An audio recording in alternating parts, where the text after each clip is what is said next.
Saludos y buenas noches. Un café con Max le da la cordial bienvenida a usted que cada noche nos sintoniza. Deseamos que su tiempo con nosotros sea agradable y de bendición para sus vidas. Que sea el tiempo de refrigerio espiritual donde el poder sobrenatural de Dios obre en usted y los propósitos maravillosos que Dios tiene se cumplan, donde la palabra sea la fortaleza del guerrero Hijo de Dios. Un toque del amor de Dios cambiará su atmósfera para siempre y lo llevará a cruzar la última frontera hacia su tierra prometida.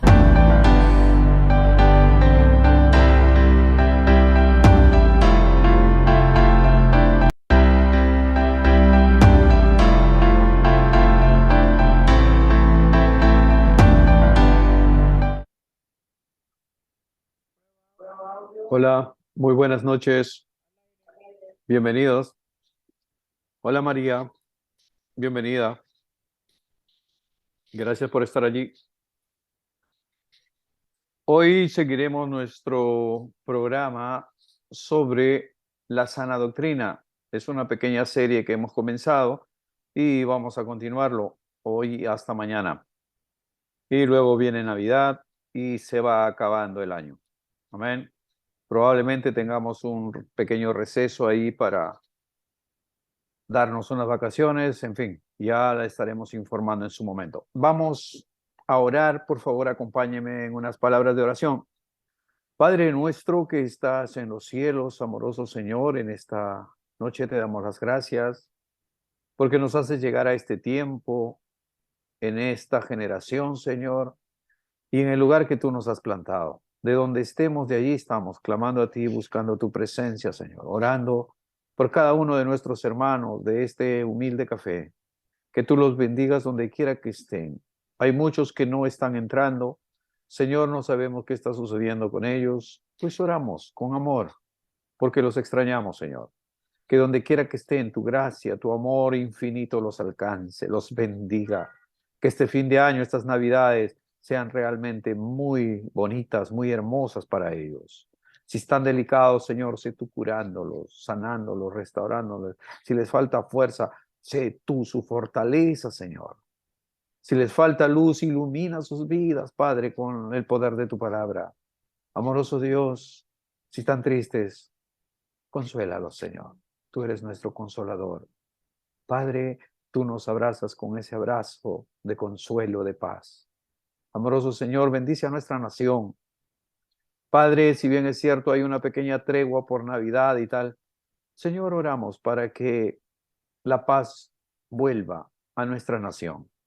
La anhelamos, la necesitamos, clamamos por ella, por los 33 millones de peruanos que necesitamos tener una relación contigo, Señor. Que podamos alcanzarlos a ellos con tu palabra de salvación. Amoroso Dios, entregamos este tiempo en tus manos, orando para que tu precioso Espíritu Santo sea la que nos hable en esta noche y nos ministre de acuerdo al plan y al propósito que tú has establecido de antes de la fundación del mundo. En el nombre de Jesús, todos dicen amén, amén y amén. Aleluya, gloria a Dios.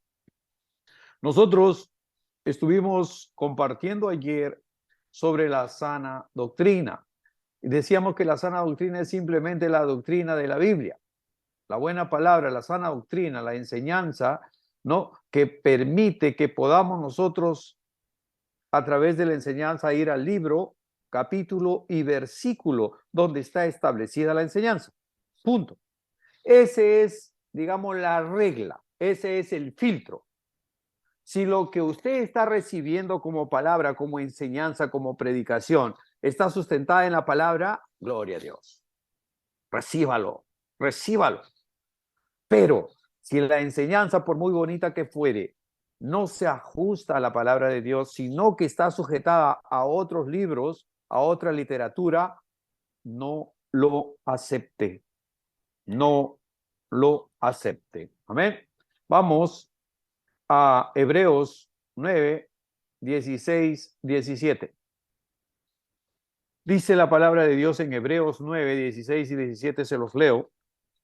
porque donde hay testamento es necesario que intervenga muerte del testador, porque el testamento con la muerte se confirma, pues no es válido en tanto que el testador vive. O sea, cuando una persona, un hombre, una familia, hace un testamento, digamos, de sus bienes para sus hijos, ese testamento no es válido hasta cuando la persona que hizo el testamento muere. Una vez que muere, recién tiene validez. Este testamento del nuevo pacto a través de la sangre de Jesucristo entra en vigor cuando el Señor Jesús muere. ¿Correcto? Es lo que dice la palabra de Dios, no es una nueva doctrina. Lo estoy leyendo acá en Hebreos 9:16, porque donde hay testamento es necesario que intervenga la muerte del testador, porque el testamento con la muerte se confirma, pues no es válido en tanto que el testador vive. Ahora, fíjese que el testamento, el nuevo pacto, o sea, testamento y pacto son la misma cosa. O sea, hay un antiguo testamento que viene a ser un antiguo pacto y un nuevo testamento que viene a ser un nuevo pacto. El antiguo pacto estaba basado en sangre también, porque fíjese en el versículo 20 dice, diciendo pues, esta es la sangre del pacto que Dios ha mandado. En el verso 18 dice, de donde ni aún el primer pacto fue instituido sin sangre. Es decir, el pacto mosaico, el pacto de Moisés, fue instituido con sangre de corderos, de becerros y de machos cabríos. Eso fue el pacto antiguo, el antiguo pacto, el pacto mosaico, la antigua ley. Pero nosotros ya no vivimos en ese tiempo. Nosotros somos del tiempo de la gracia, del Nuevo Testamento. Somos de la cruz para este lado, para acá. Ellos estaban de la cruz para el otro lado. Entonces, aquí es donde a veces hay confusión, digamos, en entender esta palabra. Hay muchas denominaciones que se mantienen todavía como en el tiempo de Moisés. Se visten con ropas largas, por ejemplo, los israelitas del Nuevo Pacto, ¿no? Es una doctrina de Ezequiel Ataucusi, ¿no? Que ellos se visten con vestiduras largas, no se cortan el cabello, no se cortan la barba, no se bañan, no se asean, y ellos todavía sacrifican corderos, todavía hacen sus cultos y sacrifican corderos. O sea, ellos se quedaron en el pacto antiguo. Qué lástima. Fíjese, por no leer la palabra, por no ilustrarse, por no recibir la sana doctrina, ellos se quedaron en el antiguo pacto todavía, ¿no? En fin, entonces, mis hermanos, dice la Biblia que la buena palabra y la sana doctrina es la que es establecido por los apóstoles. ¿Por qué? Porque los apóstoles estuvieron con el Señor Jesucristo caminando, recibiendo las enseñanzas, siendo ministrados, ¿no? 24/7 con ellos. Entonces, llega el momento en que se tenía que sellar el pacto con sangre, ¿correcto? Entonces, dice el verso 22 que casi todo es purificado según la ley con sangre y sin derramamiento de sangre no hay remisión de pecados. Ese dice el verso 22. El Señor Jesús tenía que morir para que el testamento se active. ¿Estamos hasta ahí? Es lo que dice el pasaje que hemos leído. El Señor Jesús muere, es sepultado, derrama su sangre, sellando con su sangre el nuevo pacto. Este es, ¿no? Esta copa es el nuevo pacto en mi sangre, dice el Señor. Hebreos dice que es un pacto.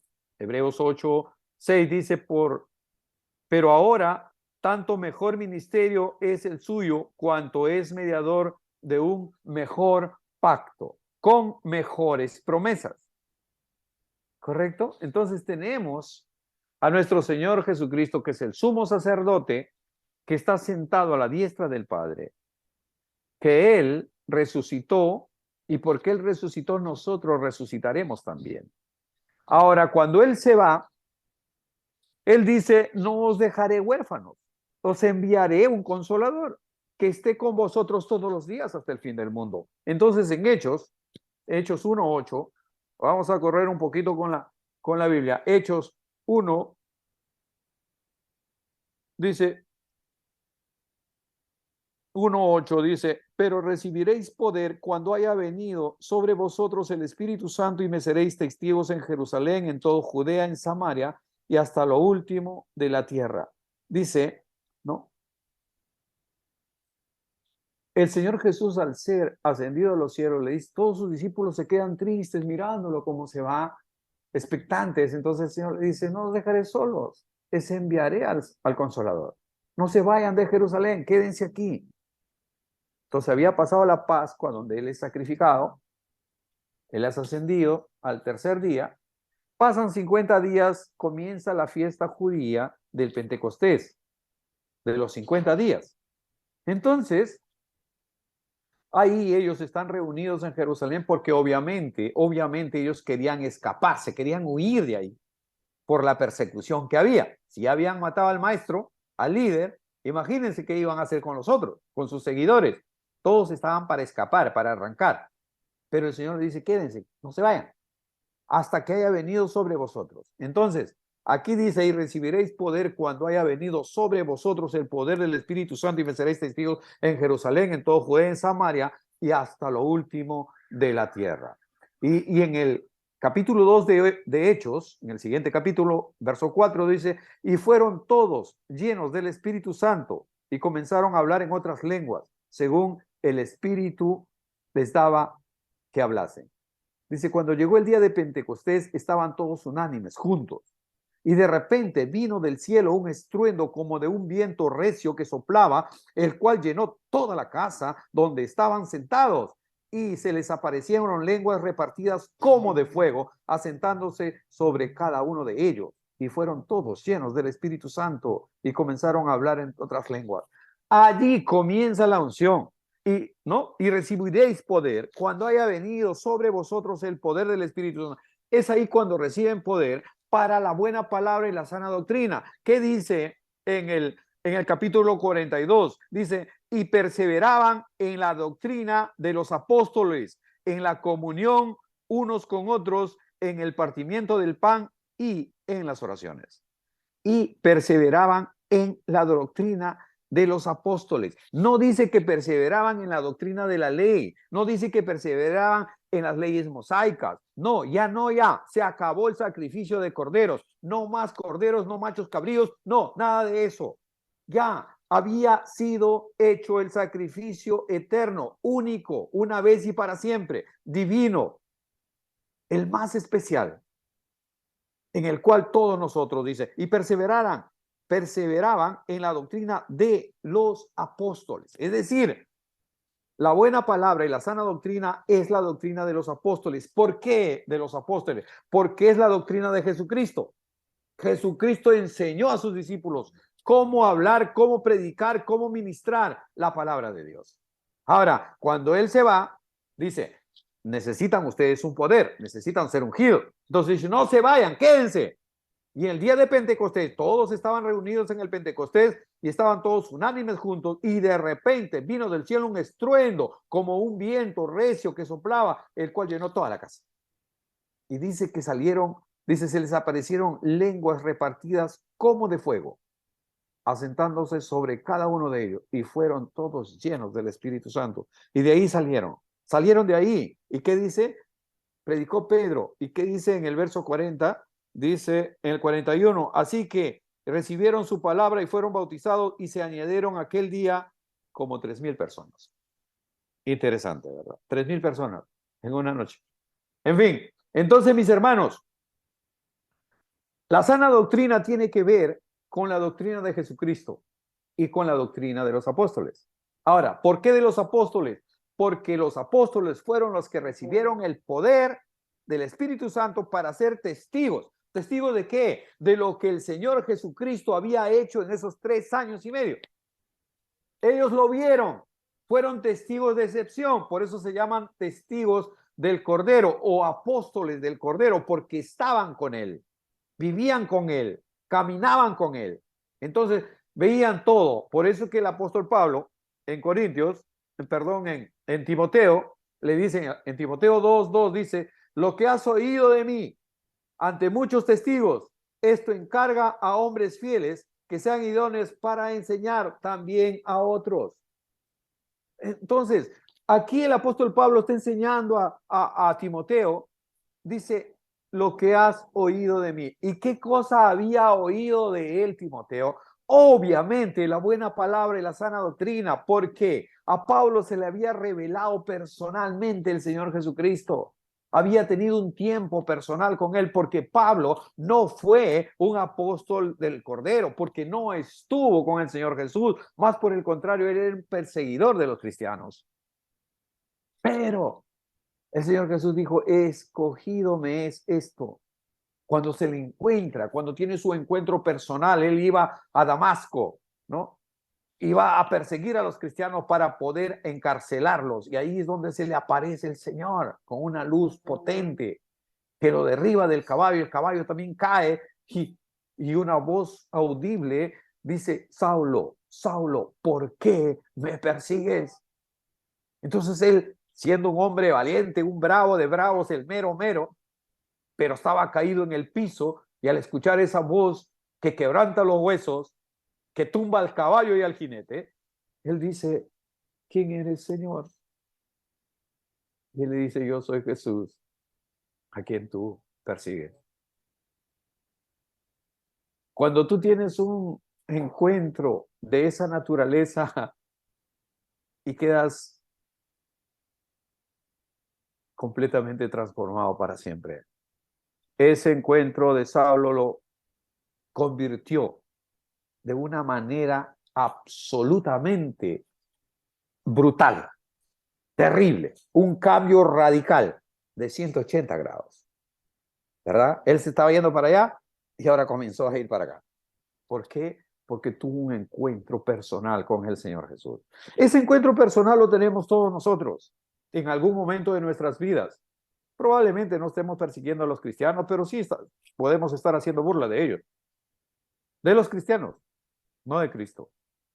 Pero al hacer burla de los cristianos, estamos burlándonos de Cristo. Así funciona la cosa. Decíamos ayer que la palabra escrita de Dios debe ser la norma suprema de fe y de conducta del cristiano. Se debe seguir escrupulosamente la fe apostólica original del Nuevo Testamento. Aquí está la base, como decíamos, mis hermanos, ¿no? Permítame sugerirle a todos los hermanos que nos ven por el YouTube y aquí a nuestros hermanos que me han acompañado 656 ediciones, ¿no? Permítame, por favor, sugerirles que examinen con cuidado cada enseñanza que reciban, aún lo que yo les comparto. Examínenlo, chequéenlo. Ojito, ojito con el pescadito. Vayan ahí. Por eso es que repito 2 veces, 3 veces el pasaje, para que ustedes tengan la oportunidad de anotarlo y luego revisar ese pasaje y digamos, contrastarlo, ¿no?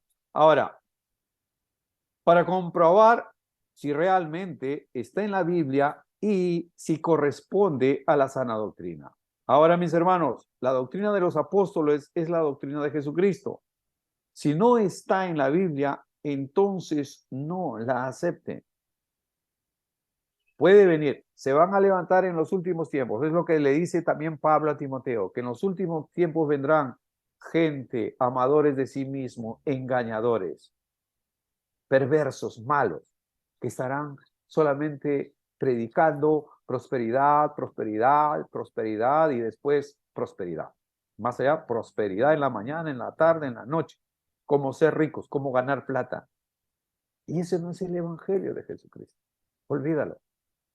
El evangelio de Jesucristo es amor, es salvación, es vida eterna. No es cómo ganar plata, ni cómo trasquilar a las ovejas. No se basa en eso.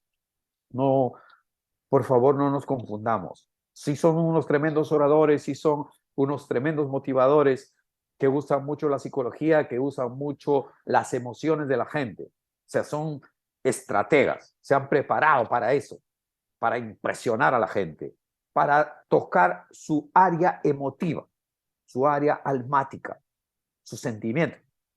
Pero el cristianismo no se trata de sentimientos, mis hermanos. Se trata de un tema espiritual y las cosas espirituales tenemos que discernirlas espiritualmente. Porque si no, estamos fregados, estamos fregados. Vamos a ir de mal en peor. Vamos a convertir nuestras iglesias en un circo, vamos a convertir nuestras iglesias en un clubcito de cristianos entretenidos en cosas intrascendentes. Es impresionante, estaba viendo unas estadísticas cómo, ¿no?, el Islam va ganando adeptos. Es tremendo cómo el último mundial que se acabó el domingo, ¿no?, ha sido estratégicamente de alguna manera concebido para poder expandir el Islam. Claro, uno está mirando fútbol, uno está viendo cómo corren atrás de una pelota, ¿verdad? ¿Quién gana? ¿Quién es más fuerte? ¿Quién es más estratega y tal? Pero el contexto espiritual que tenía, ellos han preparado a gente, los han adiestrado en muchos idiomas porque sabían que iba a venir gente de todo el mundo para poder ellos evangelizarlos con el Islam. ¿Me entienden? Entonces, esto es terrible. ¿Por qué? Porque ellos, los musulmanes, odian al pueblo judío, lo odian al cristianismo. Su Dios es Alá, su profeta es Mahoma, ¿no?, y su Biblia es el Corán. Entonces, tienen muchas cosas distorsionadas, torcidas, pero cuando tú ves la opulencia donde ellos viven, todos esos gigantescos edificios, súper lujosos, ¿no?, yates, barcos, aviones, todo lo que tú puedas imaginarte, pero de una opulencia tal que tú dices, si estos son del Islam y si estos son musulmanes, yo quiero ser musulmán también, ¿no? Entonces, ¿me entienden, no? O sea, todo entra por los ojos muchas veces y ellos han estado evangelizando, ¿no?, con su doctrina en este último mundial. Todos vemos el fútbol. A mí también, yo también vi el fútbol. Yo también vi la final, ¿no? Pero hay un contexto que se desarrolló ahí porque ellos jalaron el mundial porque sabían que iba a venir millones de personas a ver el mundial ahí y era la oportunidad de ellos, incluso en los estadios, tenían lugares especiales donde ellos hacían sus oraciones, sus rezos y tenían la oportunidad de que la gente aceptara el Islam. Y de alguna manera, si bien es cierto el cristianismo en esta época actual de 2022, todavía de alguna manera está ganando, tenía las estadísticas por aquí, no era el tema de hoy, pero eh, ellos, según las estadísticas, ellos van a ser, acá los tengo, entre católicos y cristianos protestantes somos más o menos 2.000 millones de creyentes, que pueden llegar a 2.400 millones, pero el Islam tiene 1.600 millones. 1.600. El Islam, interesante. ¿Y sabe qué? Para el 2030, aquí nomás, aquí cito nada más, ellos pronostican que van a ser 3.000 millones. Es decir, así pasándolo a limpio, de cada 4 personas, 1 va a pertenecer al Islam. Es bastante, es fuerte. Ellos están haciendo su trabajo, ellos están haciendo su chamba. Pero nosotros, ¿qué estamos haciendo? Nosotros que tenemos la verdad, ¿qué estamos haciendo? Es impresionante cuando vemos el testigo de Jehová que está equivocado, que es una secta, ¿no?, que no tiene la buena palabra y la sana doctrina. ¿Cómo trabajan? Ellos van casa por casa, puerta por puerta, se dividen en cuadrillas y atacan una cuadra y van a la otra. ¿Sí o no? Ellos están haciendo su trabajo. Si tú ves a los mormones, igualito, están con sus camisitas blancas, bien bonitos, bien peinaditos, ¿no? Y están haciendo su chamba. Están llevando su evangelio, pero es un evangelio errado, complicado, es un un evangelio de una secta, de una doctrina errada. No es la buena palabra, no es la sana doctrina. Están enseñando su libro. Aún los adventistas tienen un problema. Son unos hermanos muy queridos. Tengo muchos amigos adventistas. Pero ellos están complicados por el tema del legalismo del Antiguo Testamento y por el tema del día. Ellos todavía creen que si no es el sábado, no es ningún día. Ellos le han dado un carácter salvístico al sábado y el sábado no salva a nadie. Un día no te salva. Por favor, que tú quieras, intentes, busques, arañes por cumplir la ley, no te salva. Te hará una buena persona, entre comillas, pero eso no es suficiente. Es Jesucristo el que te salva. Por eso es que en Hebreos 8 dice que el Señor Jesucristo es el generador de un nuevo pacto con mejores promesas. Vivimos en esa parte del pacto. Nosotros no podemos que retroceder. Nosotros tenemos que leer el Antiguo Testamento como parte de un complemento, sí. Pero nosotros ya somos del Nuevo Testamento y la buena palabra y la sana doctrina está en la palabra escrita. Si usted recibe una enseñanza que usted lo puede corroborar en las páginas del Nuevo Testamento, gloria a Dios, sígalo. Pero si no está ahí y le están enseñando otro tipo de enseñanzas, huya de ese lugar como si fuera una serpiente. Le va a hacer mucho daño, lo va a perjudicar, probablemente lo lleve al infierno. Porque ninguna doctrina que no enseñe, que no hable de Jesucristo y que no presente a Jesucristo como el único camino, como la única verdad, entonces está equivocada, está errada. No importa la forma, no importa los métodos que ellos usen, las estrategias que ellos usen para, digamos, que encaminarnos al error. No importa lo que hagan ellos. Usted tiene la buena palabra y la sana doctrina. ¿Cuál es, hermano? ¿Cuál es la iglesia verdadera? Estoy confundido. Es que no se trata de iglesia. No se trata de denominación. Se trata de la palabra de Dios. Si está escrito, existe. Si está escrito acá, lo creo. Si está en el Nuevo Testamento, yo soy del Nuevo Testamento. Yo continúo, Hechos 29, haciendo la obra. ¿Correcto?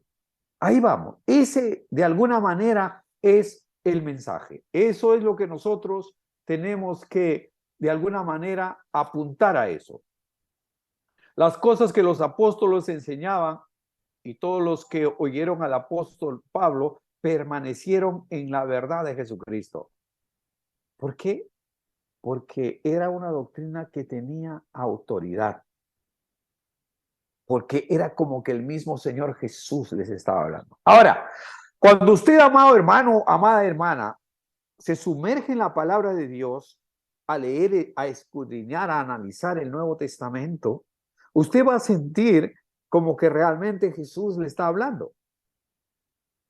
Porque es parte de la biografía, es parte de la historia de lo que él hizo, es parte de la enseñanza que el Señor Jesús dejó. Es decir, están en estas páginas el sentir de nuestro Señor Jesucristo.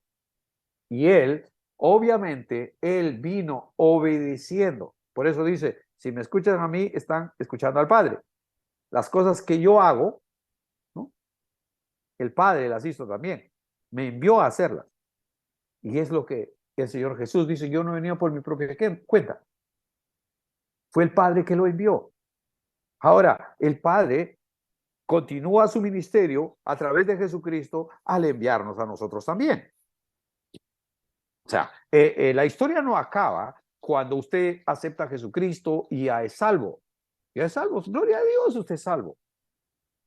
Porque dice Isaías que la palabra que sale de su boca no volverá vacía. Entonces, si no vuelve vacía, ¿qué va a llevar? Va a llevar su nombre, el nombre de usted, para escribir en el libro de la vida. No vuelve vacía, es su cosecha. la cosecha de almas, la que lleva. ¿Ok? Esa palabra lleva, porque esa palabra, nosotros hemos sido instruidos, hemos recibido a Dios a través de su palabra, ¿correcto? Entonces, nuestros nombres están escritos en los libros de la vida. ¿Por qué? Por esa palabra que el Señor envió. Y no volvió vacía, sino que ahora mi nombre está escrito en el libro de la vida ahora. No volvió vacía. Ahora, lo que nosotros seguimos haciendo y compartiendo es esa misma palabra. Y ese mismo mandato. No lo hacemos por nuestra propia cuenta. El Señor Jesús dijo, id por todo el mundo y predicar el evangelio a toda criatura. El que creyere y fuere bautizado será salvo. El que no creyere será condenado. Lo siento mucho, pero el que no quiere, el que no acepta, será condenado. Hay un infierno, hermanos. Hay una muerte eterna. Y no podemos maquillar eso. No hay forma, no hay maquillaje que cubra eso. Es real. El infierno es real. El cielo es real. Jesucristo es real. Satanás es real. Jesucristo es vida y Satanás es muerte. Jesucristo es la verdad, el camino y es la vida. Satanás es la mentira y es la muerte. Está entre nosotros decidir. ¿Qué es lo que usted decide? ¿Para dónde se inclina? ¿Para dónde va? Ahora que usted es salvo, porque estoy hablando a un grupo de creyentes que ya son salvos. Pero ya, ustedes ya son salvos. Ok, son salvos, gloria a Dios. Pero el plan de Dios no termina con eso. El plan de Dios continúa porque así como Él usó a otra gente para que usted aceptara y conociera a Jesucristo, del mismo modo va a usarlo a usted para que otra gente reciba a Jesucristo también. Y ahí es donde viene la pasión por las almas, a tener amor por nuestros hermanos. Ahora, cuando veo en la televisión aquí, mesa redonda, cantidad de multitudes de gente, y pensar que toda esa gente probablemente no conozca a Jesucristo y toda esa gente va caminando al infierno. ¿Y nosotros qué estamos haciendo? Nosotros que tenemos la buena palabra y la sana doctrina, estamos predicando a nuestros vecinos, estamos yendo puerta por puerta, estamos predicando a nuestros colegas, a nuestros compañeros de trabajo, estamos haciendo obra de misioneros, estamos haciendo obra de evangelistas, o simplemente estamos guardando ese tesoro que Dios ha depositado en nosotros. Nosotros seguimos siendo barro y el barro tiene tres cualidades. Es frágil, débil, ¿no? Es cochino, sucio y es barato. Pero el Señor ha depositado en nosotros vasos de barro un tesoro. ¿Pero qué estamos haciendo nosotros? Cubriéndolo, tapándolo. ¿Que nadie lo vea? ¿O queremos que trascienda? Ese es el desafío en esta noche, amados hermanos, que Dios les dé sabiduría para hacer su obra. No la obra del café, del hermano Max, no, para nada. Agradezco a todos su gentileza, su compañía. Que Dios los bendiga. Son un maravilloso regalo de Dios para nosotros. Que Dios los guarde. Si el Señor lo permite, mañana en este mismo horario estaremos complementando esta parte de la enseñanza. Y luego, Navidad. Muy buenas noches, familia. Que Dios los bendiga rica y abundantemente. Cuídense mucho, por favor. Gracias. Gracias, Señor. Fuiste.